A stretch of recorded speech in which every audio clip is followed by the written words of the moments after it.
போகணும். டிரைவர்கள் கண்ணாபின்னான் வண்டி ஓட்டிடுறாங்க. முந்திக்கிட்டு போகாதீங்க, வேகமா போகாதீங்க. ரோட இறக்கி போகும்போது ஜாக்கிரதையா போங்க. சத்தியமா சொல்றேன், எனக்கு தூக்கம் வராது. நீங்க எல்லாரும் நிம்மதியா போயிட்டீங்கன்னு அப்புறம் தான் எனக்கு தூக்கம் வரும். என்னுடைய மாவட்ட செயலாளர்களுக்கும் நிர்வாகிகளின் கிளைக்களத்துக்கும் அதுதான் சொல்லியிருக்கேன். நீங்க முழிச்சுக்கிட்டு இருந்து போகணும், மெதுவா போகணும். ஓட்டிட்டு போய் எப்பவும் தனியா போகாதீங்க. 5 வண்டி 10 வண்டியா போங்க. போய் உங்களை காப்பாத்திக்கிறது தான் என்னுடைய தாழ்மையான கருத்து. ஆனால்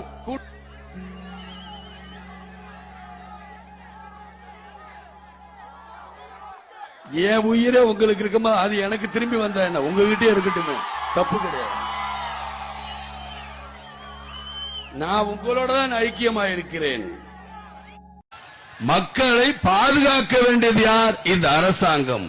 பேசும்போது பார்த்தா ஜனநாயகத்தை பத்தி பிரமாதமாக பேசுவாங்க, ஆனால் மக்களை பாதுகாக்க மாட்டாங்க. அவங்க கட்சிக்கு மாத்திரம் வந்தா மாத்திரம் பழைய கட்சி தலைவர் உடனே பாதுகாப்பு கொடுக்க சொல்லுவார்.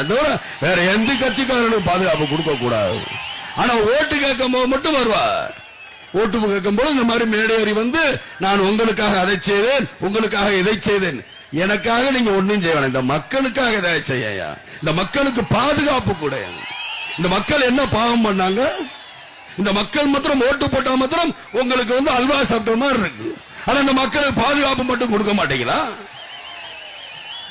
இந்த அரசியல் கட்சி இன்னைக்கு இருக்கலாம், நாளைக்கு இல்லாம போகலாம். நாளைக்கு இன்னொரு அரசியல் கட்சி தலைவர் வந்தா நீங்க என்ன பண்ணுவீங்க? ஆனால் உங்களுக்கு என்னைக்கும் மக்கள் தான் தெய்வம், அவர்கள் தான் எஜமானர்கள். அந்த மக்களைத்தான் நீங்கள் பாதுகாக்க வேண்டும், தவிர அரசியல்வாதிகளை நீங்கள் பாதுகாக்க தேவை கிடையாது.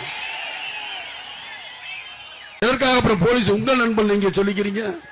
எதற்காக நீங்க எல்லார்ட்டையும் பேசுறீங்க? பேச வராதீங்க. உங்களுக்கெல்லாம் நாங்க மரியாதை வச்சிருக்கோம். காவல்துறையினால் காக்கி சட்டை மேல ஒரு மரியாதை வச்சிருக்கோம். அந்த மரியாதை வேற மாதிரி போயிடாம தயவு செய்து பாதுகாரு.